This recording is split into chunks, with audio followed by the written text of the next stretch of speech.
Hello, Sunshine. I'm ALEXI LALAS, and welcome to the State of the Union podcast, where we look at the beautiful game on and off the field through the lens of red, white, and blue-colored glasses. This week, we'll be talking about, the first week of the MLS is Back tournament. It is in the books.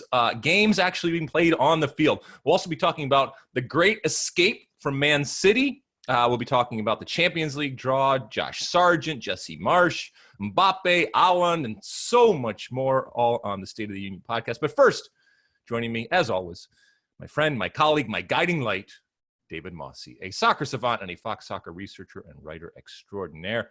Mosse, how are you on this Monday, July 13th in the year 2020?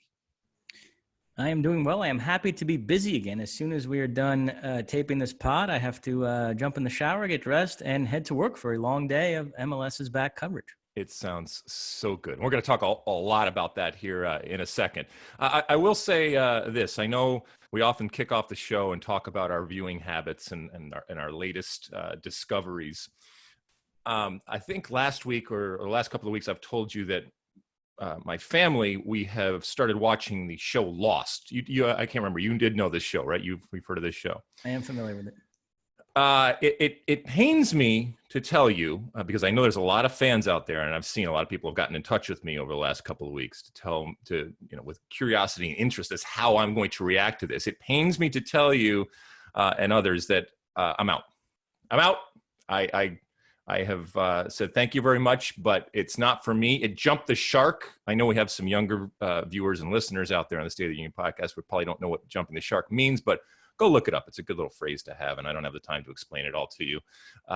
But the fact is that it very quickly, and this is in season 1, by the way, it very quickly turned into something that I didn't think it was going to be, and I didn't want it to be. And that is, I was hoping for much more of a castaway adventure type of story, as opposed to this, what evidently is now this supernatural, futuristic type of thing. And I think when the main character's father started showing up in these dreamlike sequences, that for me was too much, and it took me completely out of what had up till then been something pretty good. And I'm not saying that you don't ebb and flow and up and down, and I may give it another chance. By the way, it should be said that I am in the minority when it comes to my family. The rest of them have continued on with reckless abandon. Every single night they are piping in more shows. They are all in 100% on Lost, but I tapped out and I said no. So look, different strokes for different folks. It just didn't grab me the way that I wanted it to, and maybe I had an idea that it was going to be something else. So that's my television information for you this week, and feel free to try to convince me to continue on, and I still may continue on, but for now, I'm out. Mosse, have you watched anything interesting this week? No, as I told you last week, Deadwood is now next on the docket for me, but seeing as I'm quite busy with this MLS's Back tournament, that's probably going to have to wait until the tournament is over, but I will eventually get to that. The reaction on Twitter has been very positive to me saying I was going to binge Deadwood. It is regarded as one of the great all-time shows, so when I'm finished with that, I'll be able to render my opinion here on this podcast. This is and correct me if I'm wrong, this is a Western type of thing, right? Correct. Okay. Maybe I'll check that out. Okay, well, listen, you brought it up a couple times already, and we're going to get right to it, and that is the return of Major League Soccer in the form of the MLS is Back tournament down in Orlando. We talked about it. We dissected it from afar and before a ball was kicked, and all of the different drama that was going on leading up to it, and as the teams got there, and finally we had a whistle. You mentioned from personal perspective, both of us and the crew that is fortunate enough and privileged enough at Fox to be able to work again. I mean, it was just a wonderful week. But I'll start off with the return, and our colleagues and our friends over there at ESPN. They started it off last Wednesday, if I'm not mistaken. And look, it's hard, and I give them credit, because it is hard to do something that's never been done before. And they have been integral and important and running point in terms of setting up the entire broadcast and production of the games down there coming from Disney. And that first night, it's hard because it has to reflect the fact of the times that we are living in, and it has to be respectful, and it has to almost be everything to everybody, and that's a very, very difficult thing to do. We've talked so much about the actual production, and we have already seen what has set up as it's not an adversarial or a competitive type of thing, but it is two different ways and two different philosophies about how to broadcast this. And I'm talking about enhanced audio, and in particular, the crowd noise that ESPN very publicly and very graphically on the first night, we saw that was not something that they are going to do. And, I have to respect, and I can actually understand where they are coming from. I happen to disagree, and I want that crowd noise. And that's why I'm happy that at Fox, we decided to do that. But different people have different ideas. I thought that ESPN on that first night did a great job of framing it, not just in terms of soccer, not just in terms of the league, not just in terms of sports, but the times that we are living in. And I think they did it appropriately, and they paid the respect, whether it was the pandemic that we have all gone through and all of the challenges that players and non-players alike have gone through, whether it's the social justice issues that we are going through right now that manifested on the field in some incredibly moving and powerful ways. I think they did a really, really good job of presenting that, and then actually presenting the actual game. And so from a Fox perspective, a couple days later, when we come on air, which was Saturday night, we had the benefit of seeing what had already been done, and we could tweak and do some different things. And some of that heavy lifting had already been done earlier by ESPN. I think a lot of the conversation, Mosse, that is out there, and the first one I want to have with you is, and I don't want to speak for you, but it was great to be back. It was wonderful to be back in the saddle again. Myself, Rob Stone, John Strong, Stuart Holden in front of the camera, and so many wonderful men and women behind the camera. And I'll just finish it with this, and then I'll throw over to you, Mosse. I'm going to echo what I said when we came on air on Saturday night, and that is that, yes, we live in dark and difficult and, it has to be said, dangerous times. And not just the return of soccer or Major League Soccer, but the return of sports. This is a moment for escape. These are little windows of escape. These are moments for us to lose ourselves in the team, in the league, in the sport, in the game that we love. And in our case, it's the beautiful game.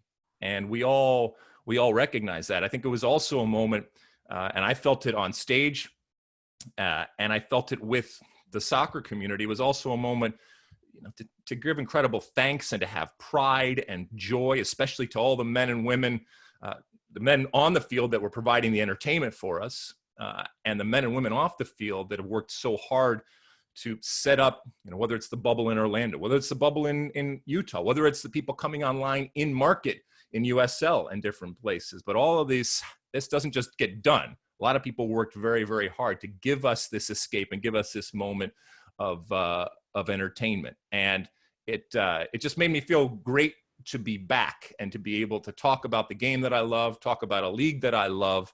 And just from a work standpoint, as I said, to be back in the saddle again. How'd you feel, Mosse? It felt great. Now, listen, we're just a few days into this tournament. Two teams have already been forced to withdraw, FC Dallas and Nashville. The reigning MVP of the league, Carlos Vela, opted not to participate. And a match between Toronto and DC was postponed just minutes before kickoff. So it would be disingenuous of us to act like it's been smooth sailing so far. There have been some issues, and as long as those issues persist, the debate about the wisdom of staging this tournament is going to continue, and that's absolutely fair. But like I said last week, I'll reiterate this week, I'm going to choose to focus on the soccer which I've found quite enjoyable, quite compelling so far. And I have to say, I know I can sometimes poo-poo Americans' obsession with these World Cup style tournaments, but there is something to the fact that it's nice to wake up every day and have like 2 or 3 games on the slate, and it is, this whole sort of tournament format is kind of fun. I enjoy it. So for anybody that doesn't know out there, there are game slots both in the morning, and this is happening in Orlando. So it's early morning, which would end up being 9 o'clock local time in Orlando, which is East Coast. Over here in Los Angeles, obviously that's 6 a.m. So setting my alarm now for 5:55 to get up and watch these games. I've never been so happy to be woken out of a slumber. And to be quite honest with you, I'm not even using the alarm because I'm getting up early because I'm so excited. So much so that actually MLS is kind of like this drug pusher, and they got me hooked early on. And when the day came where there wasn't a morning game, either because there just wasn't one scheduled, or as you mentioned, one that got postponed, I was jonesing. There was no MLS product on the street, and I was looking everywhere for that MLS product. And it just shows you how much, and look, I know I'm knee deep in it, but how much I wanted that. But speaking to a lot of people, it was just, and we've talked about how sports are comfort food. And so that comfort was back, and it was wonderful. And I know it's not ideal. Look, everybody understands that. When it comes to the actual production, a kudos and a thank you to not just our whole production team and everybody that have done things, but also the newcomers to our production team that are getting a lot of attention, and rightfully so, that are giving us the enhanced audio. I had a pleasure of going and seeing their little setup where they have it in a far side of our Fox offices, and meeting the people that are doing this. And we've said this for months, and I know I've been on the enhanced audio and crowd noise train even before we even started playing, even before the Bundesliga came back online, because it is this new art form and this emerging and evolving type of art form. And to see the actual artists at work and what they are doing, and how in real time they are being forced to mirror what is happening on the field. And in real time, it is changing, and they are learning, and some of them are soccer people to begin with, which is great because they understand the flow and the rhythm of the games. And I know there are people that don't like it. I understand that, and I can have that argument and debate, but I need it. I feel it provides comfort for me to have that cushion of the crowd noise. It's not always done correctly or well, but even a game with bad crowd noise at this point for me is more comforting than a game without crowd noise. Mosse. No, I agree with you on the enhanced audio. I am a convert. I wasn't sure about that a few months back, but I've come around to your view of that. I love that. And yeah, on the field, listen, I mentioned last week, one of the stories in MLS this season is this influx of Liga MX stars, and a couple that have really caught my eye in this tournament already. Lucas Zelarayan, the Argentinian playmaker for Columbus, I thought had a wonderful performance, scored that great free kick goal for the Crew against in that dismantling of their Ohio neighbor, Cincinnati. And then Alan Pulido, who I neglected to mention last week, a Sporting KC fan tweeted at me about that. And it was a bad omission because he is a terrific player, and he showed it in that Sporting KC goal against Minnesota, that wonderful turn and then set up to Kiri Shelton, although Sporting KC somehow found a way to lose that game. But yeah, so many exciting new players in MLS. I also had an interesting conversation with John Strong when the Atlanta United team sheet came out. And I noticed that the front three was a Brazilian, Rosetto, an Argentine, Pity Martinez, and a Uruguayan, Castro. And you also had Barco on the bench, all of them trying to fill the void left by a Venezuelan, Joseph Martinez. Mm-hmm. And I talked to John Strong about that, and he said, yeah, there has been this concerted effort in recent years. It gets more pronounced each season to go more the South American or Latin American route. MLS is sort of weaning itself off those aging European-type signings, and I think the league is better off for it. Those players, they tend to be a safer investment. They adapt better to MLS. And so, like I said, it gets more pronounced each season, and that's really been on display in this tournament so far. Yeah, I mean, you hit the nail on the head with investment and the value that they bring in, the sexy part of where they're coming from, obviously the talent that they have, but also that that eventual sell on and the appreciation of that asset that they are bringing in makes it very, very appealing. And, talking about the game and the, because it was fun to get back into that mode. And I don't know about you, but I think a lot of people transitioned very quickly back into that mode. And this goes to the escape part of this, where it was fun to again be yelling at players and to be yelling at opposing fans and to be yelling at referees, or to be yelling at, talking heads like myself for what I was saying. And there was plenty of it. There has started to be, some drama, some late comebacks. We're recording this on a Monday morning. DC United just came back against Toronto. They were down 2-0, and they came back playing with 10 men to get a 2-2 draw. All sorts of stuff going on. And as you mentioned, the continued narrative about what's happening in Florida, the protocols, the bubble, and if the bubble is holding, and all of these different things that, as you mentioned, are fair to discuss and are part of everything that is going on down there. And look, we all are knocking on wood and keeping our fingers crossed that the players stay healthy, that we continue with a trend of overwhelmingly negative results when it comes, and negative in the most positive sense, results when it comes to the testing that is going on there on a continual basis. And we hope that holds up. And the actual play on the field, look, it's hot. We all knew it was going to be hot. There's a lot of sweating going on down there, as we have seen, but it is fun. I think the tournament is going to ramp up now that teams are getting their first taste of what it is and what it isn't. And I also think, because in talking to players and in talking to teams, there are kind of two camps, or there were kind of two camps of, we're taking this seriously, this is an opportunity for us, and others that are saying, why are we doing this? Not even necessarily because of the health and the real health questions when it comes to it. Much more so, why are we going to Orlando? This is, a fabricated, manufactured type of thing. I think that attitude is starting to change, and the competitive juices are now starting to flow. People recognize that not only does the group stage matter because they count in your regular season, but there is a carrot out there with the Champions League. You're in a tournament type of mode. And once you start kicking the ball and you start getting into it, and especially when you only have 3 games to see if you're going to continue on, I think this next round of games are going to be that much more interesting. It's funny, the first 5 goals of the tournament were all scored in the second halves of games. The 3 in the Orlando City Inter Miami match, Bedoya's winner for Philadelphia against NYCFC, and Gustavo Bo's winner for New England against Montreal. And your buddy Rob Stone was already sensing a theme there, that maybe it's taking all these teams a half to kind of shake off the rust. And so he was getting ready to play that up. But then in our first game, Atlanta Red Bulls, Florian Valot scored after just 4 minutes. Columbus then scored 2 first-half goals in the second match of our doubleheader, and there have been several first-half goals since then. So it kind of blew up that theme. And I could sense Rob is searching for like an overarching theme there. Last a couple nights ago, he started asking me about how many set-piece goals have there been. So you know how Rob's mind thinks. So he's going to try to come up with some sort of soccer-related overarching theme of this tournament. I think he's still kind of searching for it right now. He is going to be searching because, look, even in normal times, it's MLS, and MLS is going to MLS.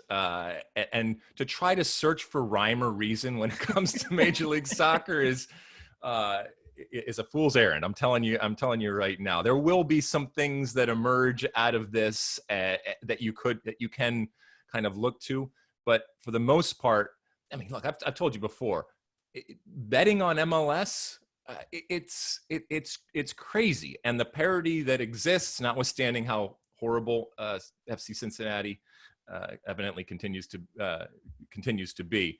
For the most part, there is a league of incredible parity relative to most leagues around the world, and that's on display. I still don't think you're going to see massive score lines, wins or losses either way when Cincy's not involved in the game. But it was fun. And then the other part of the production thing, there was talk about the Adidas logo in the middle of the field, and actually after the first couple of games, it actually, if you watch it, became smaller. So I think everybody's listening and everybody is reacting and adjusting. This is all a work in progress. I didn't even notice the logo. It didn't register with me until people started texting me, and I saw some tweets about it, that this was even a thing where people were miffed by this. Look, by the way, if that's the big problem, then we are golden right now. But people did have a problem with it. We know from a FIFA standpoint, FIFA has always had a problem with it. Nobody was violating any rules here. This is uncharted territory, so everybody's fine here. I didn't have a problem with it either in its original form and certainly not in its shrunken form right now. And for people that don't know what it is, it's a logo, in this case, Adidas, one of the major partners for Major League Soccer and has been since the start of the league, has their logo virtually put into the game in the center circle. So the players don't actually see it, but we at home do see it. And there's a lot of stuff at home that we see and hear that the players don't. We mentioned the enhanced audio. There are huge, I don't know what we're calling them, boards, I guess, green screen type of boards that while we see at home all of the step and repeats when it comes to partners and sponsors and commercial type of things, while we see it at home, the players don't necessarily see it.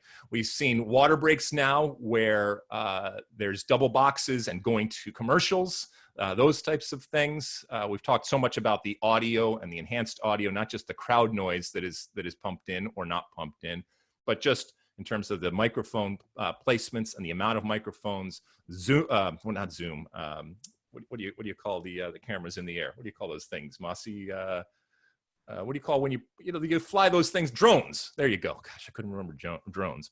Drones in the air showing us aerial footage of what's going on there. They have 3 fields down there that you are able to broadcast from. They all have the same type of look. And, as I said before, it's easy from our couch or from the other side of the country or certainly anywhere outside of that Orlando bubble to throw stones and to say, well, why didn't Fox do this? Or why didn't ESPN do this? Or why didn't 2DN do this? Or why did they do all these things? This is constantly going to evolve. This is constantly going to change. And as we said before, this is unprecedented. Nobody has ever done this. And people are looking at the way that MLS is doing this. I know for a fact that other sports and other leagues are looking at the way that, for example, we at Fox are using that enhanced audio. So these are all potential templates and potential best practices, or some things that maybe you don't want to do, or lessons that will come out of it that other leagues that come back online will avoid. But in that sense, the creativity and the spontaneous type of environment that is involved in there makes it an incredibly fascinating case study to go through. I was talking to someone yesterday. I do hope, because we I know you and I both love documentaries, but this was ripe for somebody at the very beginning of this to be that fly on the wall type of documentary and to document all of this. Can you imagine all of the conversations and the back and forth that went into conceiving of this idea, then actually planning the idea, and then actually executing the idea, and all of the different things that have come along? Because I don't think you have to be a soccer fan to enjoy something like that and to appreciate and to relate to some of the stuff that is going on now. And I hope they have done that. I don't know if they have, but it would have been a wonderful, and it may still be a wonderful opportunity for someone to do a documentary for the ages. Mosse, anything else? Last thing for me, we're taping this on a Monday morning, so by the time you hear this podcast, these games will already happen. But very excited for our doubleheader tonight on FS1. You've got LAFC against Houston, now led by Tab Ramos, and then the LA Galaxy against Portland, Chicharito. So by tomorrow, the conversation will either be about Chicharito opening his MLS account or being scoreless in his first 3 Galaxy games. Well, you know what? I want to give Chicharito some love here, all right? I mean, not that, look, he gets plenty of love, but I do know that, especially someone who's coming into the league, being paid all the money, being, arguably the face of the league or one of the faces of the league, and yet to score. Look, he understands that he's going to get criticism, and that, I think that is fair. But Chicharito is in Orlando, and I want to. Our good friend Tom Marshall over there talked about Chicharito and a quote that he gave where he said, when he's talking about the players, Chicharito, all the players, We are trying to do our best. Life is not perfect. I wouldn't be here if I didn't feel safe, but we're not going to live out of fear. And I think that deserves highlighting. I think that Chicharito, that attitude of, look, yes, they are paying me a lot of money. Yes, I am the face of this league. And yes, in a sense, I have a responsibility to be here. That goes beyond scoring goals. Yes, he wants to score goals, and that, that's going to come and go. But I really appreciated that. I really appreciated that he said that and recognized that. And this isn't, once again, none of this stuff is about putting your head in the sand or ignoring the reality or ignoring, the dangers and the risks and the challenges. Okay. But this is also about, and I've said this before, MLS is a business. MLS is a livelihood to many people, both on and off the field out there. And doing the things to try to survive are important. And you need people like Chicharito to recognize that and to respect that and to reflect that in what they do. Look, I hope he scores a bunch of goals. If he doesn't score goals, he's going to come in for criticism from myself and others, and that's just part of the deal. But just from a pure personal standpoint, I think that was important to say, and I'm glad that he said that, and I'm glad that he is there and taking that responsibility. And by the way, this isn't a shot at those that aren't here, okay, or aren't there, I guess, in Orlando. Everybody's got their different reasons and stuff like that. But as I've said before, this is an all hands on deck type of scenario and situation, and I'm glad that Chicharito is on deck. And like you said, it'll be fun to see what LAFC looks like. The cream of the crop when it comes to MLS, obviously without Carlos Vela. We saw what Atlanta looked like. I'm okay with Atlanta, even though they lost that first game, they're still going to be fine. As I am also okay with a team like NYCFC, who also lost their first game, which means they haven't won yet in 2020. They haven't even scored a goal yet, but I still think that they are a quality team. So some of these teams, we may come out of this tournament with the tendency to alter or change our perspective on what they are. And that could be dangerous, or it could reveal itself in this tournament what they actually are. And maybe they just go on and continue to be that going forward.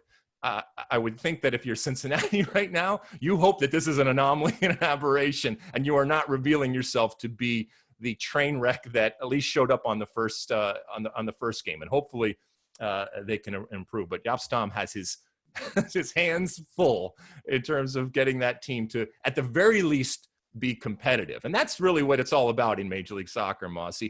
No other league in the world gives you more opportunity to, at the very least, be competitive, okay? You don't have to be like LAFC. You don't have to be like Atlanta, but you at least have to be competitive.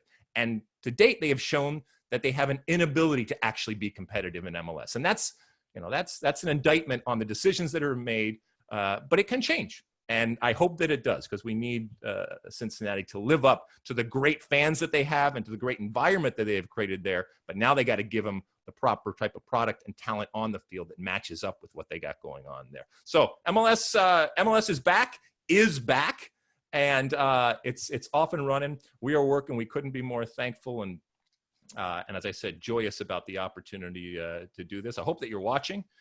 It's fun. It's interesting. It's different. And as I said before, we all recognize that it's not ideal, but we're making the best out of a very difficult and challenging situation. Anything more on MLS is back, Mosse? No, that's it. All right. Let's move on then to Man City.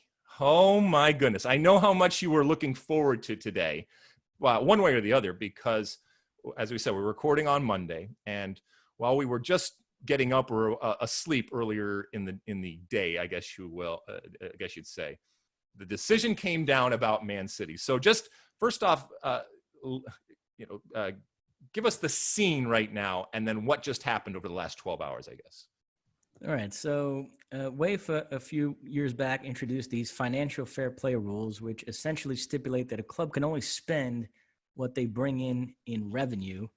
The idea being they don't want these super rich owners buying clubs, spending their own money. They think that inflates the transfer market in an unhealthy way. It widens the financial inequalities. And also, if a club is living above its means and then the owner decides to sell the club, he could leave behind all these bills that they're not able to pay. And UEFA insists that financial fair play is working, that European football is overall more financially stable than it was before.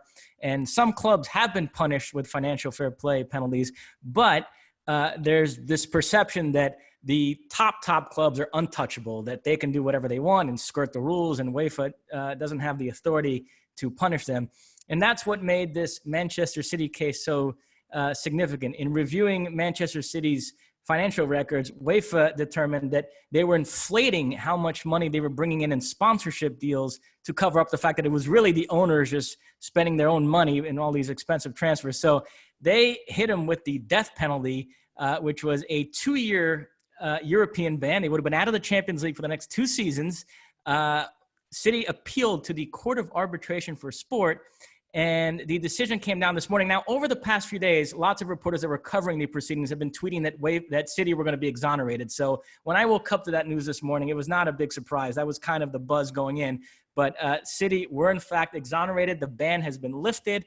All they were hit with was a tiny little fine for not cooperating with UEFA's investigation. There were some financial records that they were supposed to turn over that they didn't turn over by the date that UEFA had asked. So that's essentially a slap on the wrist.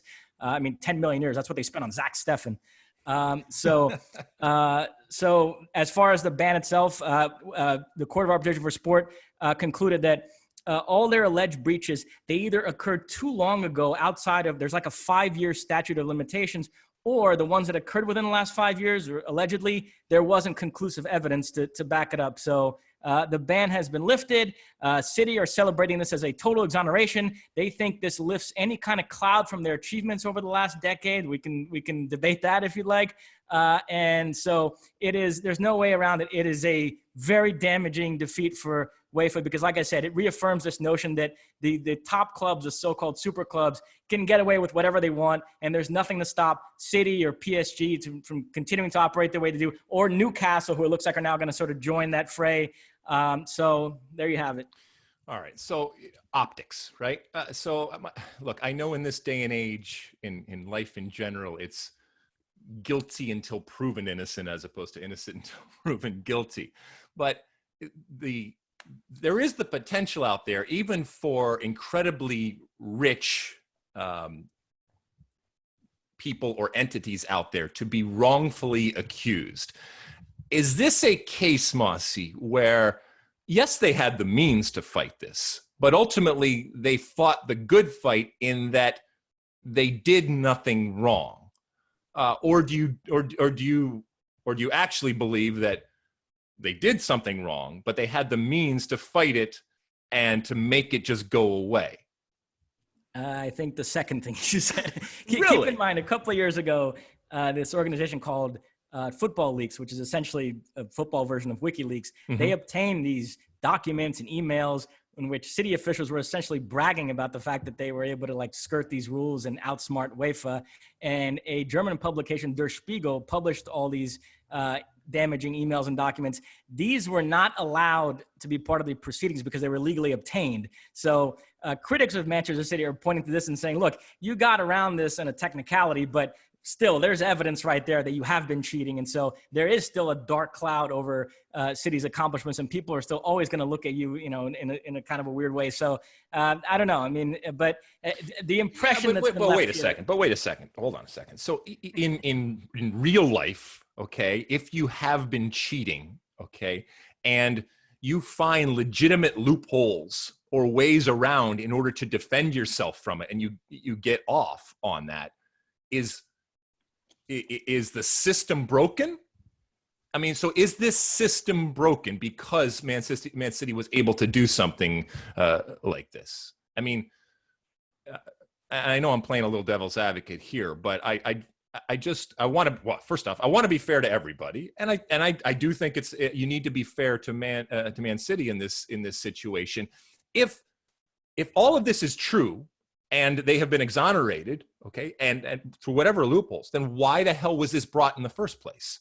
Why couldn't they see that the documents weren't going to be let in because they were falsely obtained? Why couldn't they see that Man City was going to go and say all the different things that you said? Because it seems very, very clear. If that's the defense, then you better be prepared for if somebody brings that defense.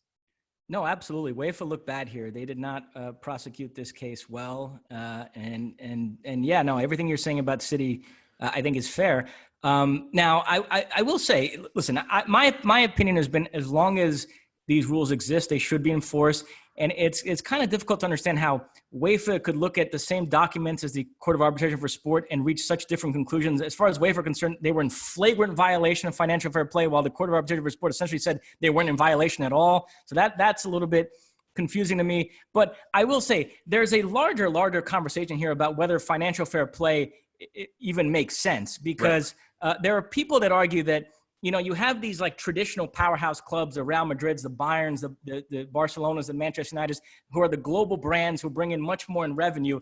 And that all financial fair play is doing is sort of preserving that elite class and standing in the way of anybody being able to join that group. Because let's be honest, right now, the fastest way for a club that's not a traditional power to get up to that elite level is to be bought by a rich owner who's ambitious and decides to spend a lot of his own money. And so there is this sort of larger debate about, and we have this too in Germany with the 50+1, we have it in MLS.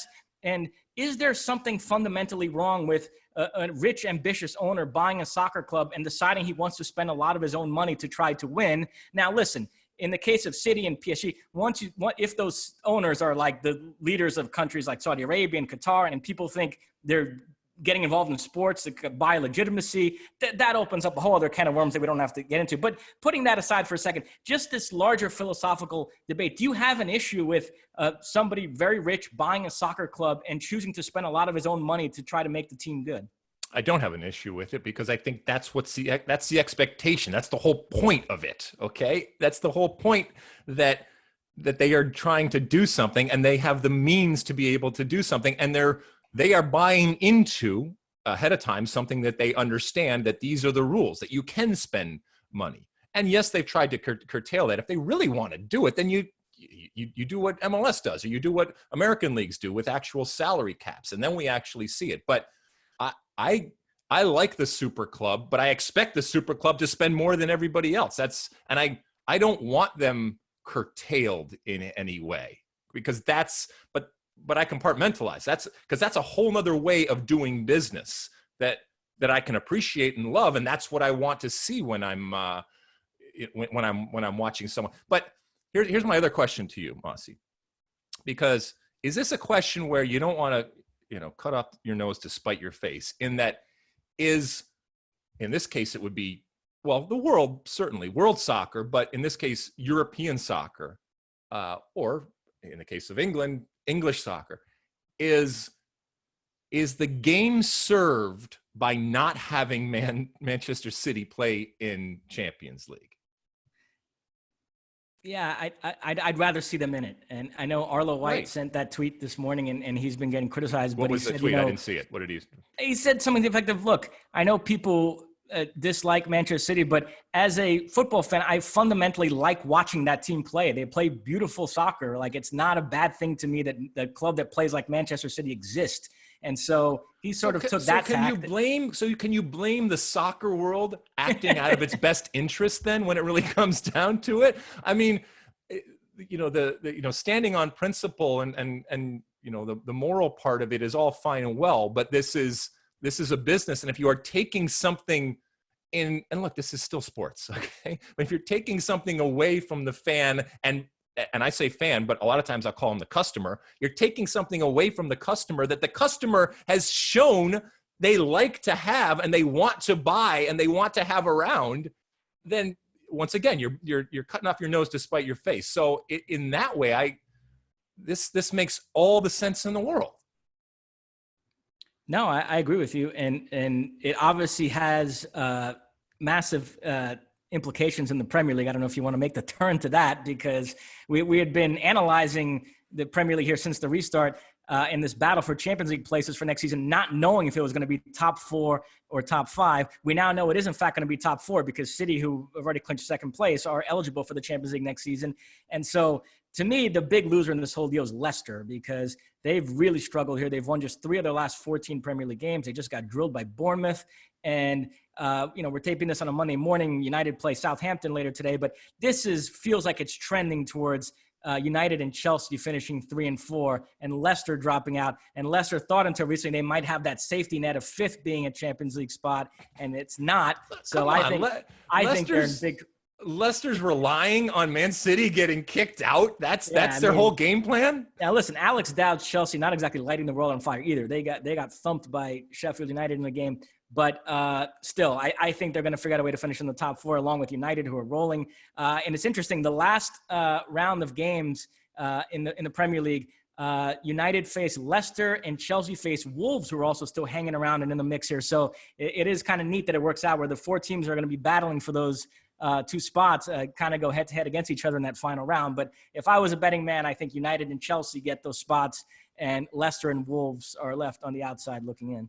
So does this news, and correct me if I'm wrong, there was also an opportunity to appeal it, but they don't think that actually is going to happen in terms of the verdict here?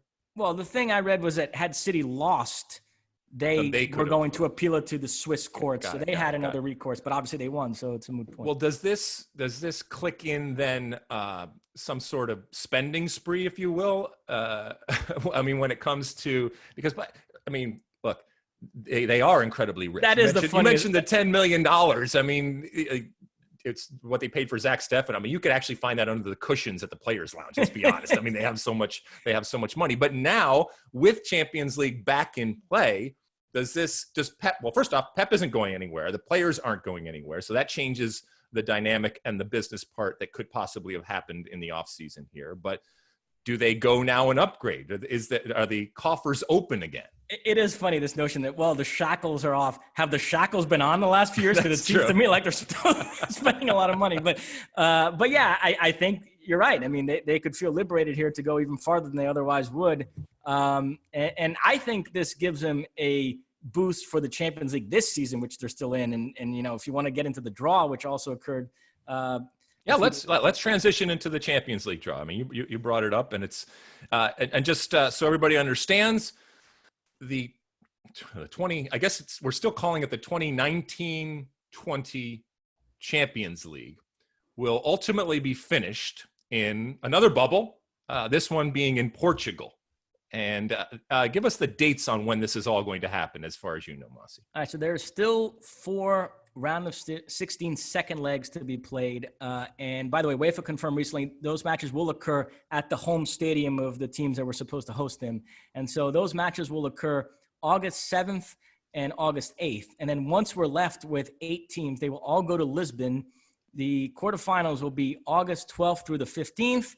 This is all culminating with a final at the Estádio da Luz, Benfica's home stadium, on August 23rd. And quarterfinal, semifinal, and final are just one match. Yep. So neutral venue, one match, winner goes on. Exactly. So right now we have, and please correct me if I'm wrong, RB Leipzig versus Atletico Madrid. That one's ready to go in Portugal. Right.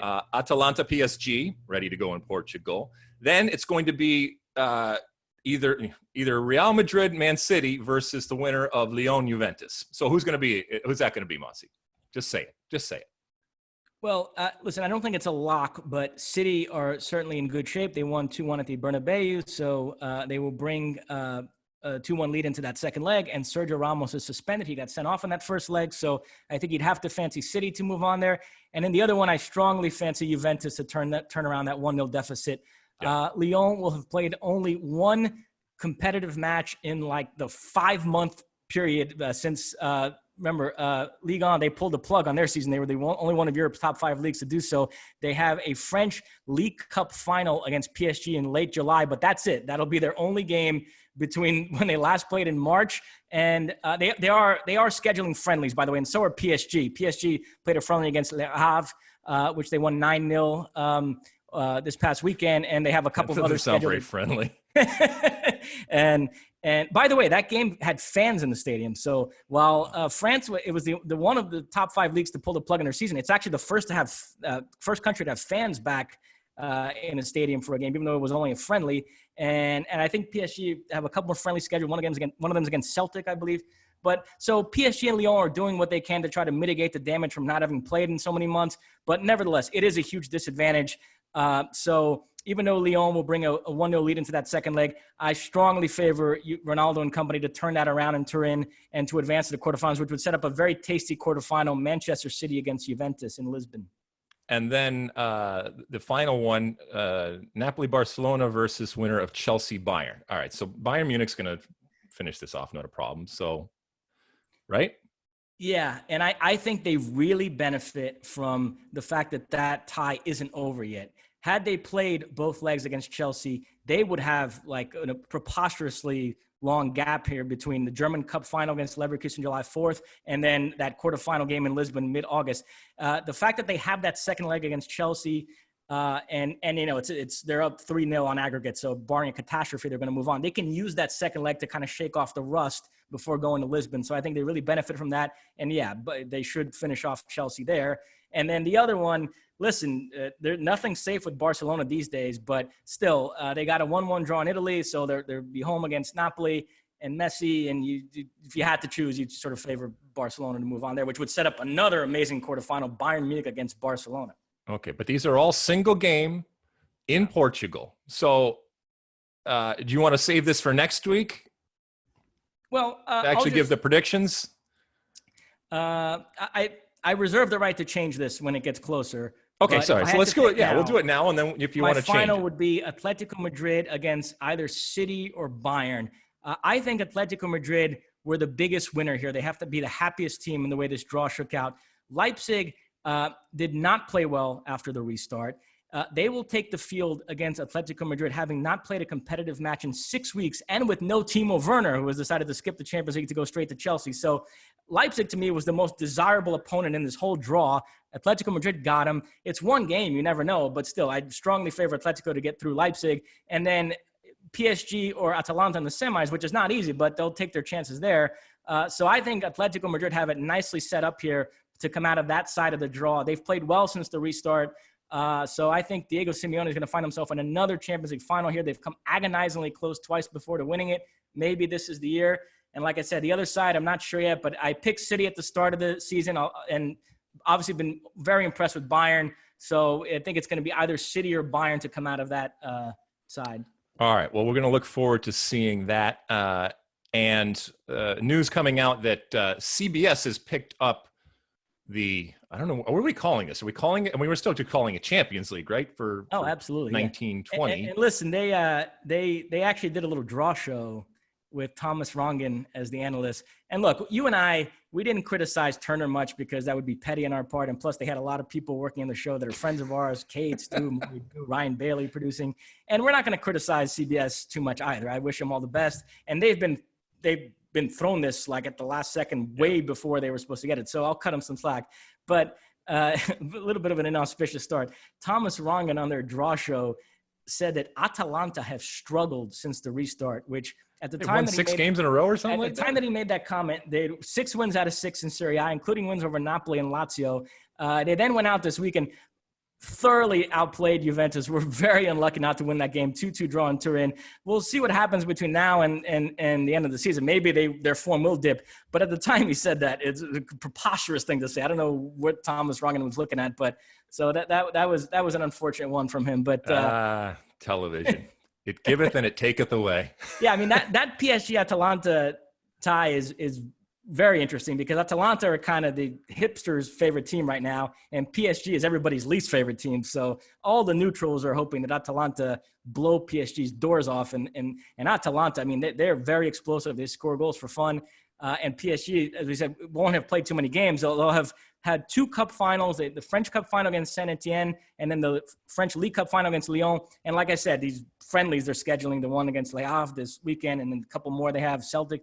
But whether that's enough to prepare you for a game against an Atalanta team that's like firing on all cylinders, we'll see. I mean, that's going to be a very interesting quarterfinal match. All right. Well, the summer of soccer continues to heat up. All sorts of stuff going on domestically and internationally, including Champions League. That'll be fun to watch. All right. We're going to take a quick break here. When we come back, we'll have our Ask Alexi segment. You know that one with the hashtag Ask Alexi. So all sorts of questions, comments, and concerns out there from the good folks that have sent in questions on the social media platforms. We'll be back in a second. All right, moving on. All right, it's time for Ask Alexi. You use that hashtag Ask Alexi or Ask Mosse, and you send us in some questions, and we pick 3 of them each week that tickle our fancies. And we have picked out 3 ones this week. Mosse, what do the people want to know this week?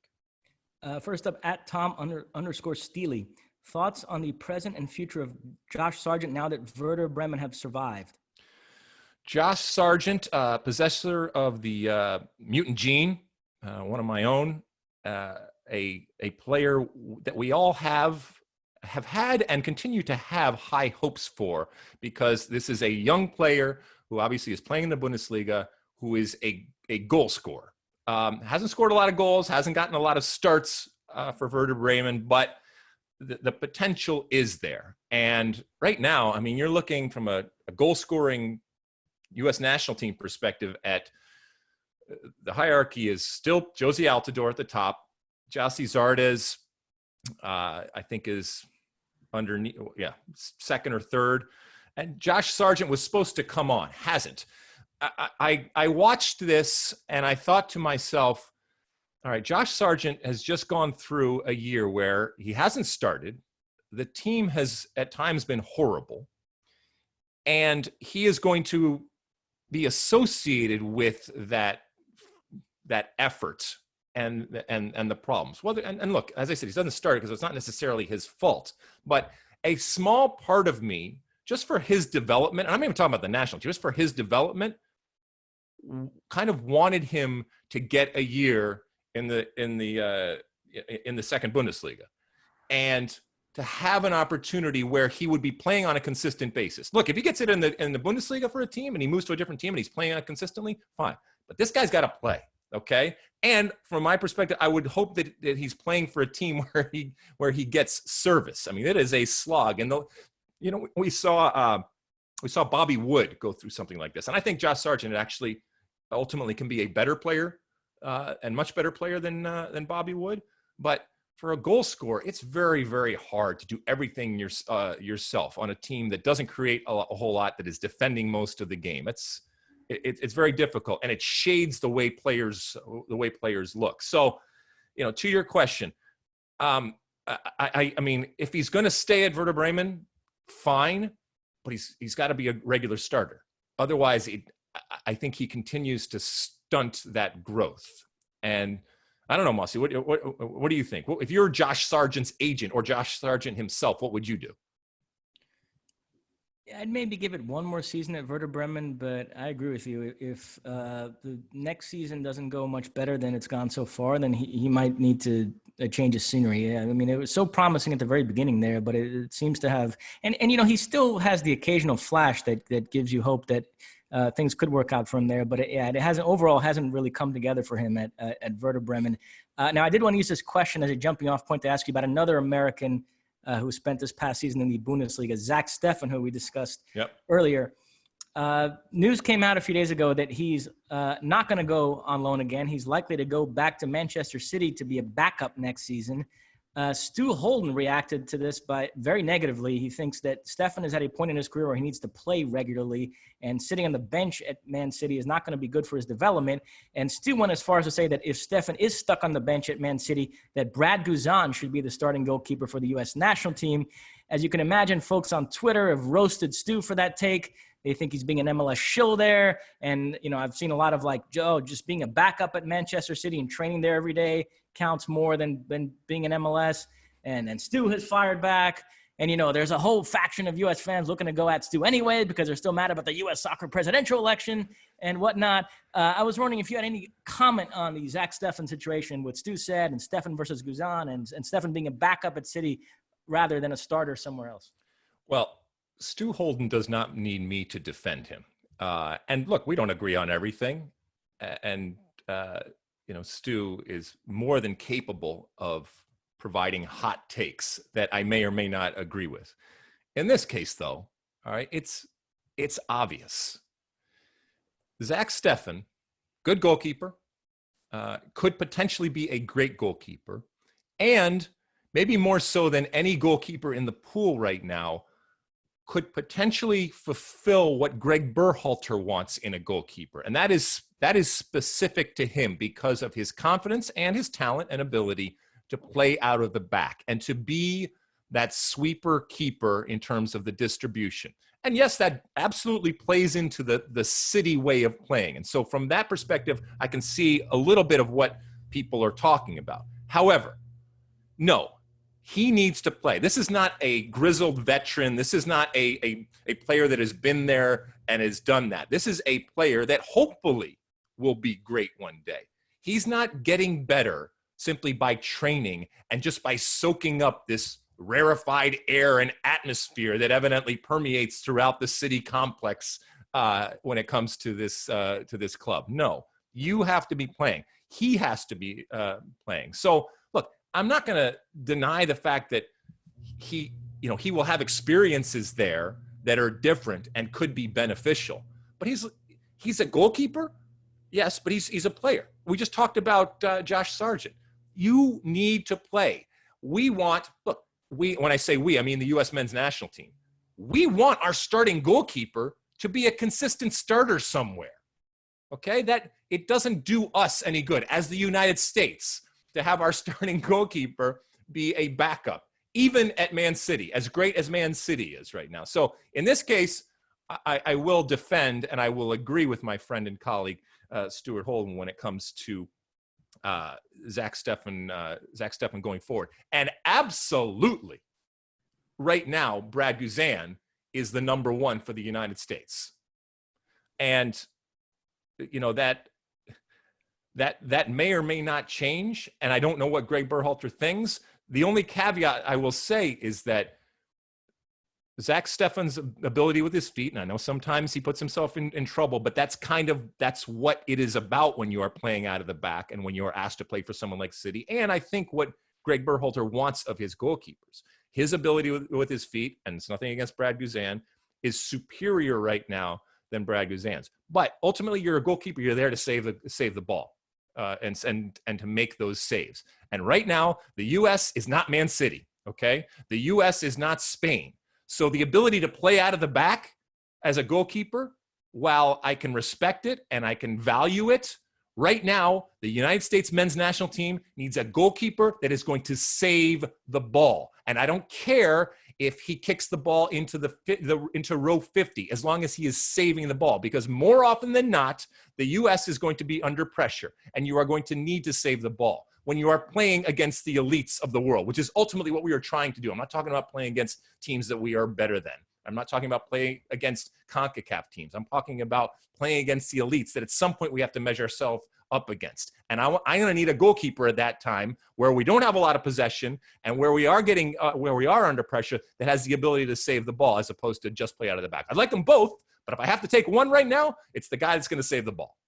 So anyway, all right. What else, Mosse? What do other people want to know? Next up, we're going to refer to this guy by his name because his Twitter handle is a little bit funky. It's a lot of letters and numbers. Yes. Thomas Clark asks, is Jesse Marsch the best American coach? Is Jesse Marsch the best American coach? Not necessarily. And I mean, depends what your criteria is for a good coach, or I guess the best coach. Is he at this point the most high profile because of the fact that he's doing it in Europe? Yeah. Okay. But no, I mean, no, not necessarily. And Jesse Marsch could go to, wherever his next team is, and he could lose. And that doesn't mean he's a bad coach.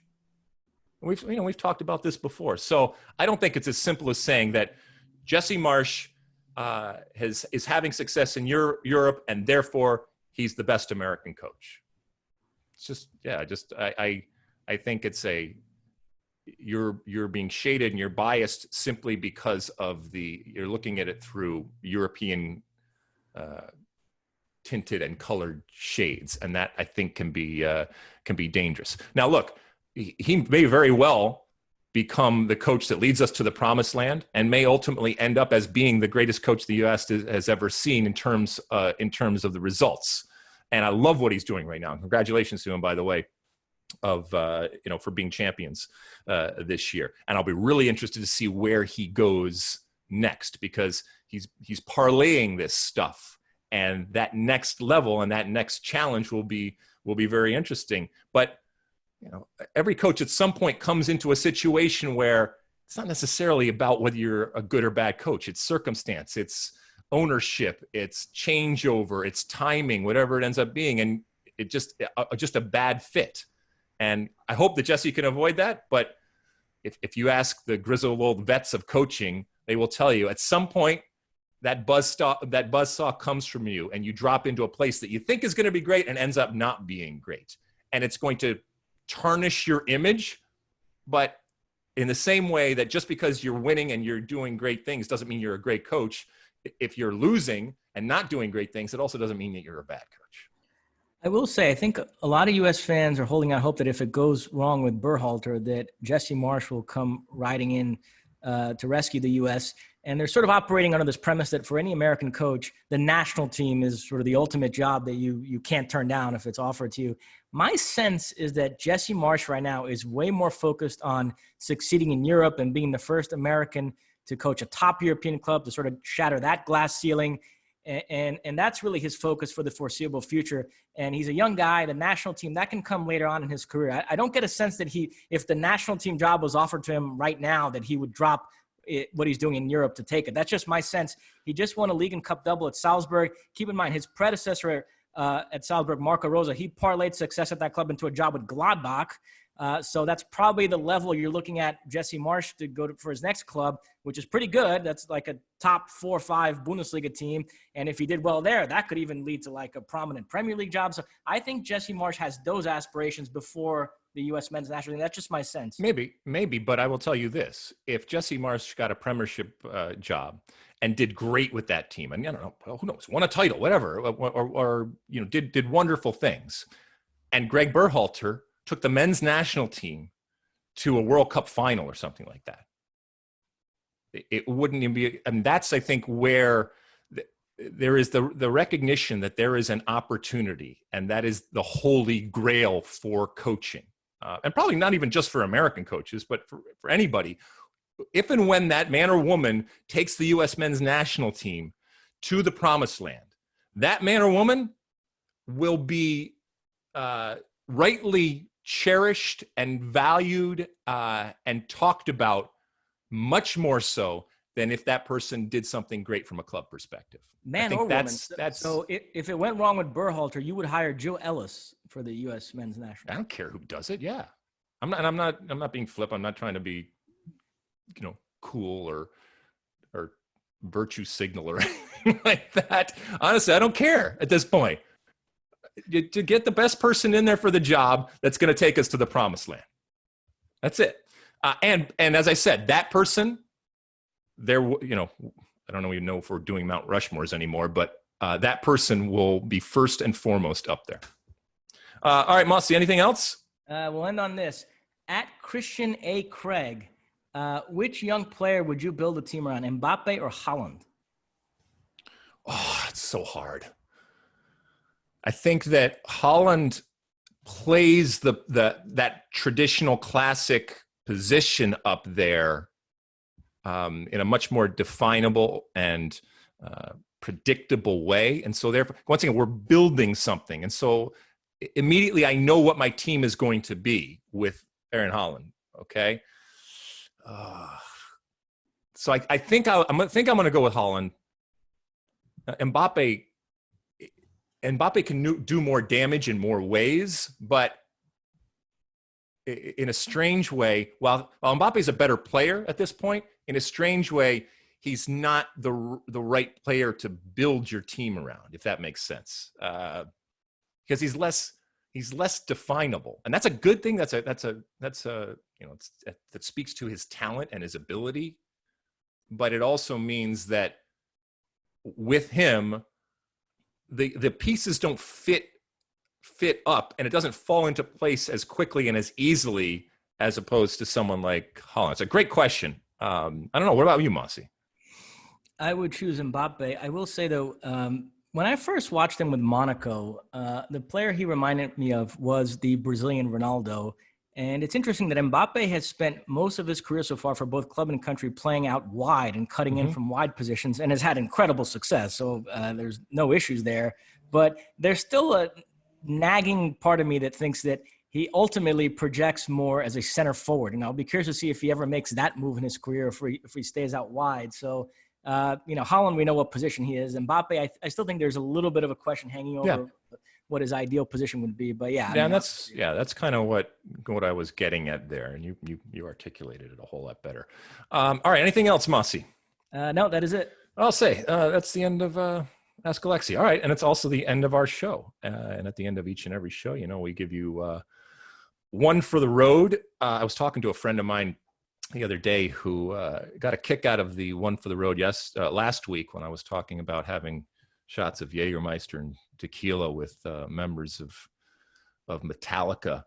And so I'm thinking back as, for crazy moments from the 90s. And as I've told you many times, it's very much of a blur, the 90s, and they come back at different moments, or I'm reminded with a picture, or somebody will say something to me at different times about events that I've been at, or people that I've met, or things that I've done. So I will tell you about one for the road. So a long time ago, back when, once again, in the 90s, there was the David Letterman show and what once was Johnny Carson's show, but turned into the Jay Leno show. Those were the two competing late night talk shows. I'm incredibly fortunate and privileged to say that I've been on both of them at different times, multiple times. And they are very, very different types of experiences. Yes, they are on different coasts, but the philosophy behind the show and the hosts could not be more diametrically opposed. And not one is right or wrong. And this is well documented for people that know their late night history. Jay Leno on the West Coast, a much more gregarious, personal type of approach. And David Letterman, a much more standoffish type of harsh type of approach. So when you do the Jay Leno show, they bring you in and he comes to your dressing room to meet you, to take pictures with you, to talk about what you're going to talk about, all of this kind of stuff. And there's a real warmth and personality that they feel, and he felt, translated better and made the guest that much better when they got on stage. As opposed to on the East Coast in New York, in the Ed Sullivan Theater, when you did the late night with David Letterman, you didn't see him. Well, certainly I didn't see him until you walk out on stage. That curtain opens up and you walk out on stage and you sit down. And he likes that electricity and that newness type of approach. He also does, if the legend is true, it is incredibly cold. It was incredibly cold in the actual, in the actual studio, which was, an actual theater, as opposed to, it was a very comfortable temperature out on the West Coast. I do remember the first time that I ever did the Tonight Show with Jay Leno, Sheryl Crow, who is a singer, was a guest on it. And she had just come out with an album that I had actually listened to and bought. And I was so excited to tell her that I loved her album. It was her debut album. It went on to sell millions and millions of copies. But this was before she even went on to bigger and better things. So, and I don't remember these things. The other part about the David Letterman is they wanted to cut my goatee off, completely shave my goatee. And for one of the, I'm proud of myself for different things. And I said, no, we're not going to do that. I recognized that there was still something to be had from that goatee in terms of milking stuff going forward. So I compromised and I said, you can trim it. And so we came out and there was a point where he pulls out a pair of scissors and actually trims my goatee on the Letterman show. So that was very, very cool. But it was really interesting to see the differences in the way that two incredibly successful productions and famous and popular types of late night talk shows went about their business. And it couldn't be any more different, as I said. And both of them, by the way, in no way did I feel that one was better than the other. It was just completely two different experiences doing those different shows. And it just shows you that different ways of approaching things can still have the desired outcome. And you just got to figure out what you want to do and what works for you, and then go for it. So that was a long time ago, before many of you were even born, back when the late night talk shows were a much bigger thing. And the surreal moment, whether I was walking out from behind a curtain for the Tonight Show with Jay Leno, or walking out with Late Night with David Letterman from backstage there at the Ed Sullivan Theater, they're just surreal type of moments where you sit there and you wait for that introduction and you wait for that signal from backstage, and then you walk out and you do the thing that you saw sitting at home growing up so many people do. And I'm incredibly fortunate, as I said, to have been able to do some of those things over the course of my life. So there's one for the road. And Mosse, anything before we head out there? And as you said, we got a bunch of MLS that we were doing right now, so we're going to head right to the Fox lot with all of our friends over there and put on a show. Anything else, Mosse? No, that is it. All right. Thanks so much, Mosse. I love talking with you. Thank you so much to everybody else out there that tunes in each and every week. I hope that you are staying safe. I hope that you are staying sane. Check us out on all the different platforms out there. Use that hashtag #AskAlexi. Download, subscribe, rate, review, do all those different things that people do. We really appreciate that you're spending some time with us, either listening or watching, and whatever you are doing right now. Onward and upward, everybody. And we will talk again next week. And as always, size the day. You like that clip? Well, my State of the Union podcast drops every week. Subscribe now on Apple Podcasts, Spotify, or wherever you get your podcasts.